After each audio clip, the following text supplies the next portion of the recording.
বিএনপির রাজনীতি হচ্ছে আপনি অর্থনৈতিক উন্নয়নের রাজনীতি।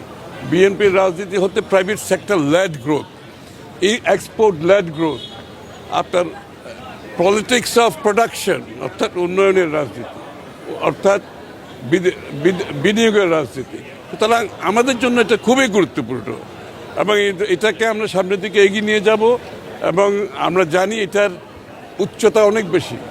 আজকে শুরু হয়েছে, আমরা চেষ্টা করব আগামী দিনে আরও উচ্চতর পর্যায়ে বাংলাদেশের বিনিয়োগের মাধ্যমে দেশের অর্থনীতিকে গড়তে পারি। আমরা যখন বিএনপি ক্ষমতা ছাড়ি আজ থেকে 21 বছর আগে 7.06% গ্রোথ তখন বাংলাদেশে, এবং সেই দ্বারা অব্যাহত থাকলে বাংলাদেশ তো আজকে 10%-এর উপরে গ্রো হওয়ার কথা। কিন্তু বিগত দিনগুলোতে আমরা দেখেছি এটা নষ্ট করে দেওয়া হয়েছে। একজন বক্তা এখানে সঠিকভাবে বলেছেন, গণতান্ত্রিক প্রক্রিয়া অব্যাহত থাকলে অর্থনীতি ভালো করবে।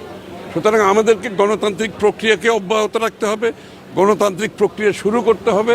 সুতরাং সেটা অবশ্যই একটি নির্বাচনের মাধ্যমে, নির্বাচিত সরকারের মাধ্যমে গণতান্ত্রিক অর্ডার ফিরিয়ে আনতে হবে। এবং সেইখানেই কিন্তু বিনিয়োগকারীদের বেশি কনফিডেন্স, তারা চায় যে একটা এখানে ডেমোক্রেটিক অর্ডার কন্টিনিউ করুক, তখন তারা বেশি কনফিডেন্স পায়।